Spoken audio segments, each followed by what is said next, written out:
पता नहीं। अभी जी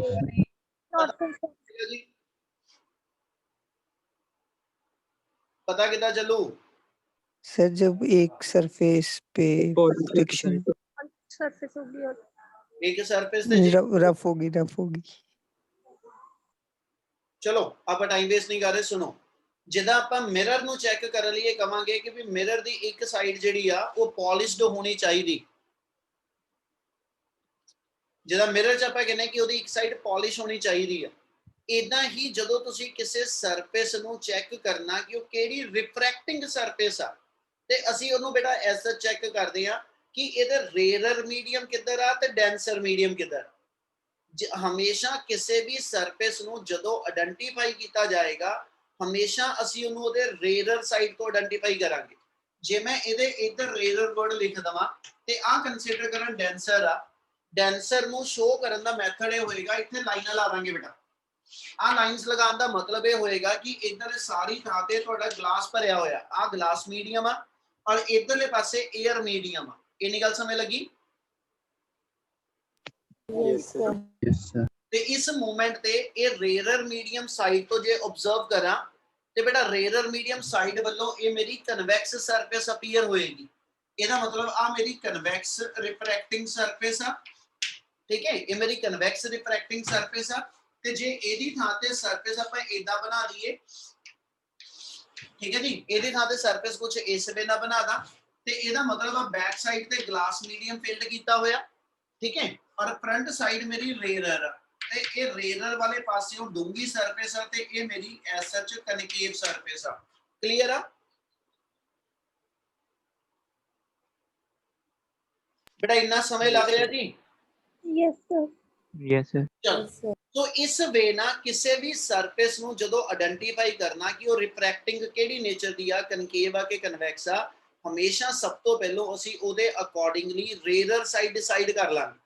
ਠੀਕ ਹੈ, ਇਹ ਜ਼ਰੂਰੀ ਨਹੀਂ ਕਿ ਆਪਾਂ ਇਧਰਲੇ ਪਾਸੇ ਡੈਂਸਰ ਦਿਖਾਣਾ, ਆਹੀ ਲਾਈਨਾਂ ਇਧਰ ਲਾ ਦਿੰਦਾ, ਆਹੀ ਲਾਈਨਾਂ ਆਪਾਂ ਇਧਰ ਲਾ ਦਿੰਦੇ ਤੇ ਇਸ ਮੂਮੈਂਟ ਤੇ ਆਹ ਸਾਈਡ ਜਿਹੜੀ ਆ ਇਹ ਮਤਲਬ ਇਹ ਡੈਂਸਰ ਹੋ ਗਈ, ਇਧਰ ਗਲਾਸ ਭਰਿਆ ਹੋਇਆ ਤੇ ਆ ਮੇਰੀ ਰੇਅਰਰ ਹੋ ਗਈ।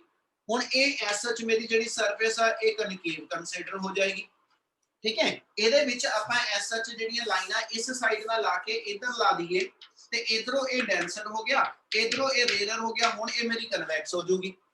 ਇਹ ਮਤਲਬ ਕਿਸੇ ਵੀ ਮੂਵਮੈਂਟ ਤੇ ਕਿਸੇ ਸਰਫੇਸ ਨੂੰ ਆਇਡੈਂਟੀਫਾਈ ਕਰਨ ਦਾ ਮੈਥਡ ਇਹ ਹੋਏਗਾ, ਸਭ ਤੋਂ ਪਹਿਲਾਂ ਤੁਸੀਂ ਇਹ ਡਿਫਾਈਨ ਕਰ ਦਿਓ ਕਿ ਰੇਅਰਰ ਸਾਈਡ ਕਿਹੜੀ ਹੈ। क्या सरफेस दी आइडेंटिफिकेशन क्लियर आ? Yes sir. चल, उस तो बाद ਇਹਦੇ ਅੰਦਰ ਜਦੋਂ ਇਹਦੇ ਟੌਪਿਕ ਕਰਨੇ ਆ ਬੇਟਾ, ਕੁਝ ਸਾਈਨ ਕਨਵੈਂਸ਼ਨ ਤੇ ਕੁਝ ਅਜ਼ੰਪਸ਼ਨਸ ਅਪਲਾਈ ਹੋਣੀਆਂ। ਅਜ਼ੰਪਸ਼ਨ ਦੇ ਵਿੱਚੋਂ ਫਰਸਟ ਅਜ਼ੰਪਸ਼ਨ ਇਹ ਅਪਲਾਈ ਹੋਏਗੀ ਕਿ ਇਹਨਾਂ ਸਰਫੇਸਿਸ ਦੇ ਉੱਤੇ ਜਦੋਂ ਲਾਈਟ ਰੇ ਇਨਸੀਡੈਂਟ ਕਰਨੀ ਆ ਤੇ ਮੁੜ ਕੇ ਰੀਫਰੈਕਟ ਕਰਨੀ ਆ, ਉਹਦੇ ਐਂਗਲ ਆਫ ਇਨਸੀਡੈਂਸ ਤੇ angle of refraction they are very very small। मतलब ਅਸੀਂ ਕੰਡੀਸ਼ਨ ਇਹ ਲਵਾਂਗੇ ਕਿ ਜੇ ਇੱਥੇ ਆਬਜੈਕਟ ਪਿਆ ਔਰ ਦੂਜਾ ਇੱਕ ਹੋਰ ਨਾਲ ਹੀ ਅਸੰਪਸ਼ਨ ਜੋੜਦਾ, ਆਬਜੈਕਟ ਤੇ ਇਮੇਜ ਹਮੇਸ਼ਾ ਪੁਆਇੰਟ ਸਾਈਜ਼ ਦਿਖਾਵਾਂਗੇ। ਰਿਫਰੈਕਟਿੰਗ ਸਰਫੇਸ ਨਾਲ ਕਿਤੇ ਵੀ ਕੋਈ ਮੈਗਨੀਫਿਕੇਸ਼ਨ ਨਹੀਂ ਹੋਏਗੀ, ਲੈਂਸ ਆਏਗਾ। ਠੀਕ ਹੈ, ਤੇ ਅਸੀਂ ਕਹਾਂਗੇ ਜੀ ਆਬਜੈਕਟ ਦਾ ਫਾਈਨਾਈਟ ਸਾਈਜ਼ ਆ। ਜੇ ਸਿੰਗਲ ਰਿਫਰੈਕਟਿੰਗ ਸਰਫੇਸ ਆ ਉਹਦੇ ਅੰਦਰ ਅਸੀਂ ਇਹ ਲਾਈਨ ਲੈ ਕੇ ਚੱਲਦੇ ਆ कि there is a no magnification produced by the refracting surface। इसलिए ऑब्जेक्ट ते इमेज जेडे ने वो पॉइंट ऑब्जेक्ट ते पॉइंट साइज इमेज होएगी। इथों ऑब्जेक्ट तो जे आ कोई इंसीडेंट रे इथे इंसीडेंट करेगी, ठीक है, ते सब तो पहलों इथे जदों एंगल ऑफ इंसीडेंस बनाना वा, अगे मिरर च चीज दसी सी हमेशा एंगल ऑफ इंसीडेंस इंसीडेंट रे ते नॉर्मल च बनना। जे आ मेरी इंसीडेंट रे आ ते इस पॉइंट ते जदों नॉर्मल रे ड्रॉ करनी आ ते इस पॉइंट नु ते सेंटर ऑफ कर्वेचर नु आपस में जॉइन कर दियो। ਇਹਦਾ मतलब जे मैं इथों आ लाइन ड्रॉ करा, जे ਇਹਦਾ ਮੂੰਹ ਇਧਰ ਨੂੰ ਘੁੰਮਦਾ ਪਿਆ, ਇਹਦਾ मतलब ਇਹਦਾ ਸਫੀਅਰ ਇਸ ਸਾਈਡ ਬਣੋ। Yes sir. ਤੇ ਜੇ ਇਹਦਾ ਸਫੀਅਰ ਇਸ ਸਾਈਡ ਬਣਨਾ ਵਾ ਤੇ ਇਹਦਾ ਸੈਂਟਰ ਆਫ ਕਰਵੇਚਰ ਇਸੇ ਸਾਈਡ ਨੂੰ ਆਏਗਾ। सो सेंटर ऑफ कर्वेचर नो ते गिवन पॉइंट नो जे मैं जॉइन करा ते आ डॉटेड लाइन मेरी नॉर्मल कंसीडर होएगी ते इस थां ते एदा एंगल ऑफ इंसीडेंस होएगा। ਲਾਈਟ ਜਿੱਦਾਂ ਅਸੀਂ ਕਹਿ ਰਹੇ ਡੈਂਸਰ ਤੋਂ ਰੇਅਰਰ ਵੱਲ ਚੱਲੀ ਤੇ ਲਾਈਟ ਸਟ੍ਰੇਟ ਜਾਂਦੀ ਤੇ ਇਦਾਂ ਜਾਣੀ ਸੀ। Now light will move from denser to rarer, so it will bend away from the normal.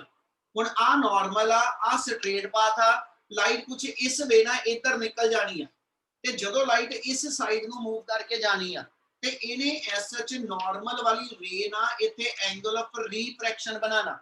ਇਹਨਾਂ ਕਲੀਅਰ ਆ? Yes, sir.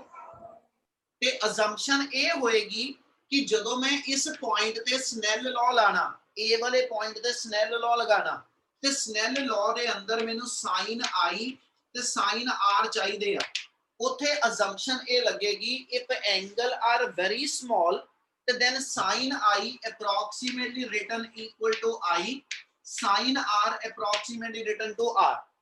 ਇਹ ਚੀਜ਼ ਅਸੀਂ +1 ਚ ਵੀ ਡਿਸਕਸ ਕੀਤੀ ਸੀਗੀ। ਮੈਂ ਉੱਥੋਂ ਇੱਕ ਹਿੰਟ ਦੇ ਰਿਹਾ ਕਿ ਜਦੋਂ ਸਾਈਨ ਦੀ ਵੈਲਿਊ 10 ਡਿਗਰੀ ਤੋਂ ਛੋਟੀ ਹੋਵੇ, ਜਦੋਂ ਸਾਈਨ ਦੀ ਵੈਲਿਊ 10 ਡਿਗਰੀ ਤੋਂ ਛੋਟੀ ਹੋਵੇ ਤੇ ਸਾਈਨ ਥੀਟਾ ਦੀ ਵੈਲਿਊ ਤੇ ਥੀਟਾ ਦੀ ਵੈਲਿਊ, ਜੇ if theta less than 10 degree ਆ, ਠੀਕ ਹੈ, ਤੇ ਫਿਰ ਉਦੋਂ ਸਾਈਨ ਥੀਟਾ ਦੀ ਵੈਲਿਊ ਤੇ ਥੀਟਾ ਦੀ ਵੈਲਿਊ ਇਹ ਅਪਰੋਕਸੀਮੇਟਲੀ ਆਪਸ ਵਿੱਚ ਇਕੁਅਲ ਆ।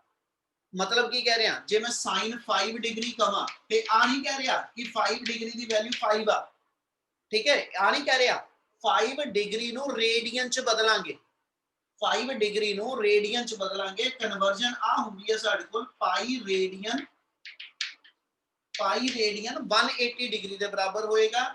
ਤੇ ਜੇ ਮੈਨੂੰ 5 ਡਿਗਰੀ ਚਾਹੀਦੀ ਆ ਤੇ ਮੈਂ ਤੋਂ 1 ਡਿਗਰੀ ਦੀ ਵੈਲਿਊ π/180 ਲੈ ਲਾਂਗਾ ਤੇ 5 ਡਿਗਰੀ ਦੀ ਵੈਲਿਊ ਲੈਣੀ ਹੋਈ ਤੇ π/180 into 5 करके, ठीक है, 5 ने डिवाइड करना, 5 3 ਦਾ 5 6 ਦਾ, यानी π/36 है ना। π/36 ਦਾ मतलब हो गया 3.14/36। आ सॉल्व करके जिन्नी छोटी वो वैल्यू बननी है, लेट वी से कि 5 डिग्री ਦੀ वैल्यू ਜੇ ਮੈਂ ਰੇਡੀਅਨ ਚ ਲਿਖਾਂ, ਜਸਟ ਆਪਣੇ ਕੋਲ ਵੈਸੇ ਲਿਖ ਰਿਹਾ, ਇਹਨੂੰ ਤੁਸੀਂ ਮੰਨ ਲਓ ਜੀ 0.2314 ਆਈ ਆ ਤੇ ਸਾਈਨ ਇੰਨੇ ਡਿਗਰੀ ਦੀ ਵੈਲਿਊ ਜਿਹੜੀ ਆ ਉਹ ਵੀ ਸੇਮ ਆਹੀ ਹੁੰਦੀ ਆ। ਗੱਲ ਸਮਝ ਲੱਗਦੀ ਵੀ ਜੋ ਬੋਲ ਰਿਹਾ? Yes, sir.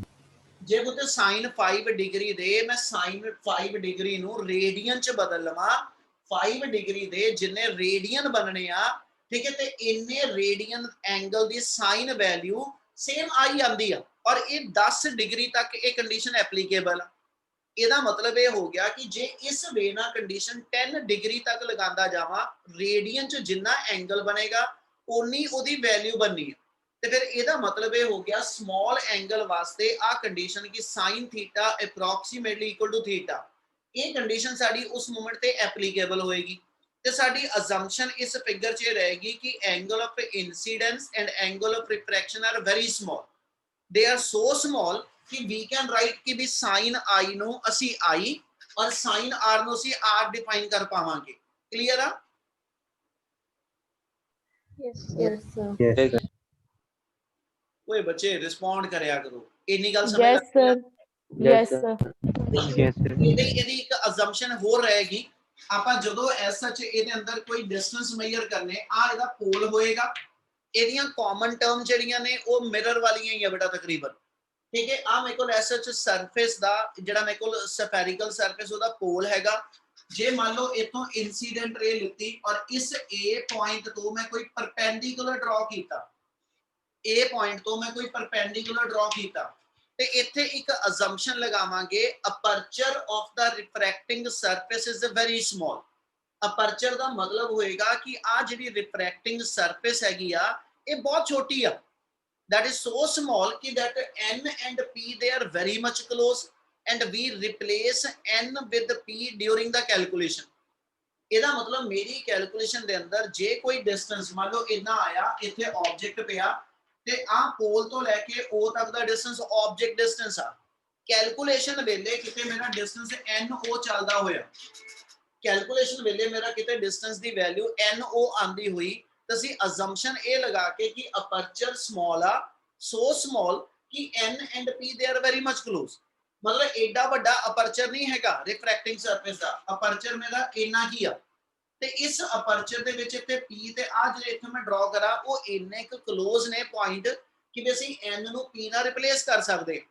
ਇਸ ਲਈ ਸੈਕਿੰਡ ਅਸੰਪਸ਼ਨ ਇਹ ਹੋਏਗੀ ਕਿ we aperture is very small, ਠੀਕ ਹੈ, ਸੋ ਦੈਟ ਕਹਿੰਦਾ ਜੀ we can replace N with P, ਯਾਨੀ ਇਦਾਂ ਦੇ ਡਿਸਟੈਂਸ ਤੁਸੀਂ ਆਪਸ ਇੱਕ ਦੂਜੇ ਨਾਲ ਇੰਟਰਚੇਂਜੇਬਲ ਕੰਡੀਸ਼ਨ ਚ ਲੈ ਸਕਦੇ ਹੋ। ਕਿਆ ਇਹ ਕੰਡੀਸ਼ਨ ਕਲੀਅਰ ਆ? Yes, sir. Yes. ਥਰਡ ਤੇ ਲਾਸਟ, ਜਦੋਂ ਵੀ ਆਬਜੈਕਟ ਤੇ ਇਮੇਜ ਦਿਖਾਣੀ ਆ, ਇੱਥੇ ਆਬਜੈਕਟ ਆ ਗਿਆ, ਇਮੇਜ ਇੱਥੇ ਕਿਤੇ ਆ ਗਈ, ਆਬਜੈਕਟ ਤੇ ਇਮੇਜ ਹਮੇਸ਼ਾ ਪੁਆਇੰਟ ਸਾਈਜ਼ ਹੋਊਗੇ। ਇਹ ਨਹੀਂ ਕਿ ਇੱਥੇ ਛੋਟਾ ਡਾਟ ਬਣਾ ਦਿਓ ਤੇ ਇੱਥੇ ਮੈਂ ਕਹਾਂ ਜੀ ਵੱਡਾ ਡਾਟ ਆ ਗਿਆ, ਇਹਦਾ ਕੁਝ ਨਹੀਂ ਹੋਏਗਾ। ਆਬਜੈਕਟ ਤੇ ਇਮੇਜ ਦੇ ਅੰਦਰ ਕਿਤੇ ਵੀ ਕੋਈ ਮੈਗਨੀਫਿਕੇਸ਼ਨ ਸ਼ੋ ਅਪ ਨਹੀਂ ਕਰਾਂਗੇ। ਕਿਆ ਇਹਨਾਂ ਕਲੀਅਰ ਜੀ? Yes, sir. Yes, sir. Yes. ਚਲੋ, ਇਹ ਸਫੈਰਿਕਲ ਰਿਫਰੈਕਟਿੰਗ ਸਰਫੇਸਿਸ ਜਿਹੜੀਆਂ ਨੇ, ਠੀਕ ਹੈ, ਉਹਦੀ ਜਨਰਲ ਇੰਟਰੋਡਕਸ਼ਨ ਸੀਗੀ ਬੇਟਾ, ਤੇ ਉਹਦੇ ਚ ਐਸ ਸੱਚ ਅਜ਼ੰਪਸ਼ਨਸ ਕਿਹੜੀਆਂ ਨੇ, ਠੀਕ ਹੈ। ਉਹ ਸਾਈਨ ਕਨਵੈਨਸ਼ਨ, ਇੱਕ ਮਿੰਟ ਲੱਗਣਾ, ਸੁਣ ਲਿਓ ਗੱਲ। ਸਾਈਨ ਕਨਵੈਨਸ਼ਨ ਸਾਰੀਆਂ ਮਿਰਰ ਵਾਲੀਆਂ ਨੇ, ਇੱਕ ਚੇਂਜ ਆ, ਉੱਥੇ ਅਸੀਂ ਆਬਜੈਕਟ ਤੇ ਇਮੇਜ ਦੇ ਫਾਈਨਾਈਟ ਹਾਈਟ ਦਿਖਾਉਂਦੇ ਸੀ, ਠੀਕ ਹੈ, ਇਮੇਜ ਦਾ ਸਾਈਜ਼ ਦਿਖਾਉਂਦੇ ਸੀ। ਹੁਣ ਇਸ ਵੇਲੇ ਕਿਉਂਕਿ ਆਬਜੈਕਟ ਤੇ ਇਮੇਜ ਦਾ ਸਾਈਜ਼ ਕੋਈ ਨਹੀਂ, ਇਸ ਲਈ ਪੁਆਇੰਟ ਆਬਜੈਕਟ ਤੇ ਪੁਆਇੰਟ ਇਮੇਜ ਲਈ ਹਾਈਟ ਦੀ ਐਸ ਸੱਚ ਕਨਵੈਨਸ਼ਨ ਨਹੀਂ ਲੱਗਣੀ। ਕਲੀਅਰ ਹੈ ਜੀ? Yes, Yes. Yes, sir.